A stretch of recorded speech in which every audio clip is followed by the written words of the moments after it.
morning to ya. That's a terrible Irish accent. Top of the morning to ya and happy St. Paddy's Day from Smart Cookie. Today we are making Irish soda bread. I'm gonna take this jaunty hat off. Irish soda bread is a traditional Irish dish. It is a bread that's leavened with baking soda instead of yeast, and that's what we're gonna make today. It's super simple, really tasty. It's basically like a giant scone. All right, cookies, let's jump right in. This is super simple. I'm calling you cookies now, I hope that's okay. First things first, AP flour. Actually, special thing about today, I'm making not one, but two versions of this. Now, neither of them are really traditional recipes. We're going a little off the book, but I think that they're tasty, so that's what we're doing. Now that we got our AP flour in, next is whole wheat pastry flour. I'm specifically doing pastry flour because it is lighter than regular whole wheat, and we want things to be as light as possible, so our baking soda doesn't have to work so hard to rise the bread, you know? Bread rises, but the baking soda raises it? Very confused. Can somebody from the grammar police let me know? Okay, it's just so that the baking soda doesn't have to work so hard. There you go. Okay. We're doing some rolled oats for texture.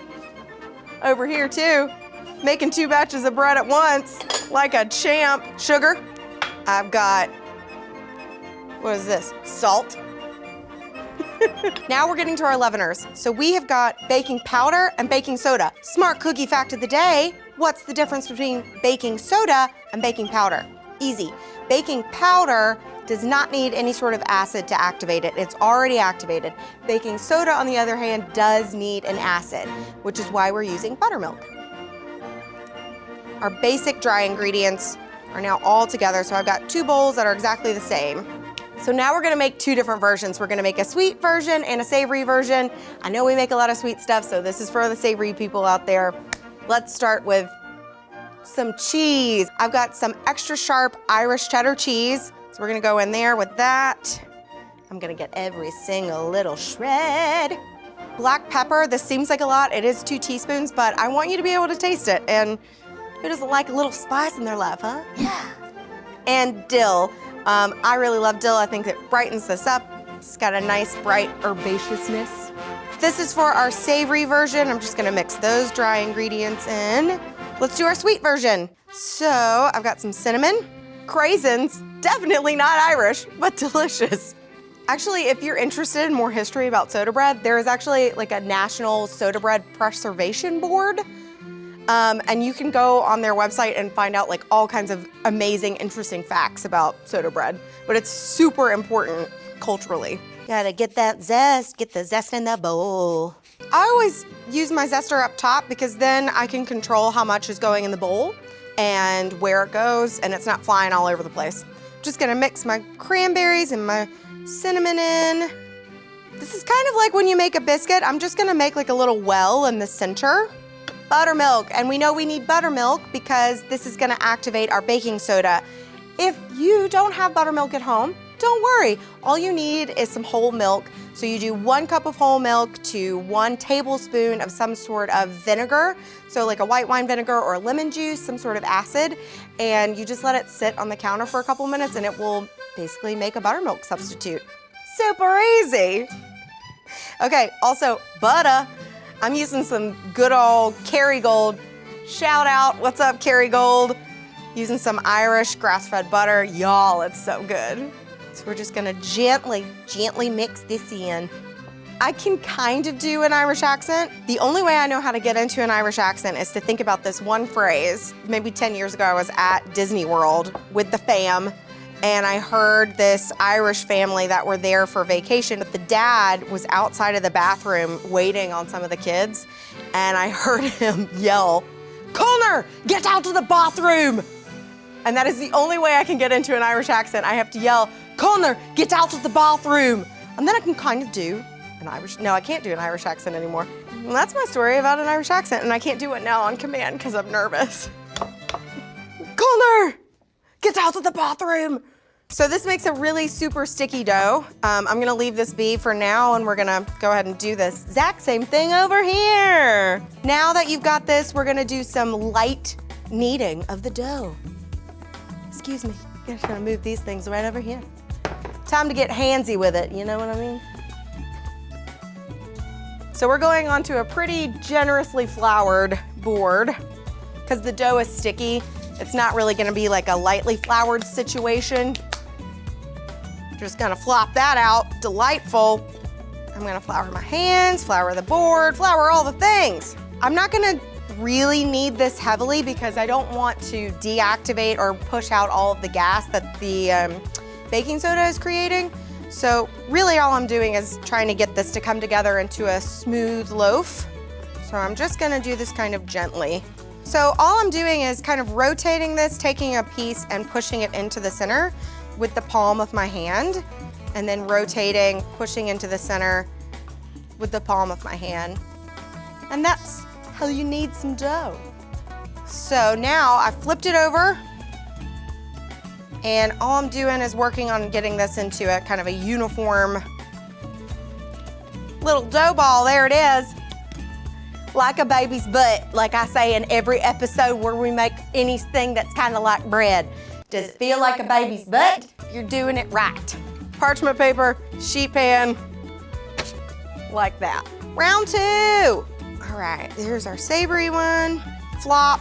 You know, okay, here's my feelings about St. Patrick's Day. Clearly, I am of Scotch-Irish descent. Let's not joke. I clearly, like somewhere in the family line, but I always felt like there was like far too much of an expectation for people to think that I was gonna like love St. Patty's Day.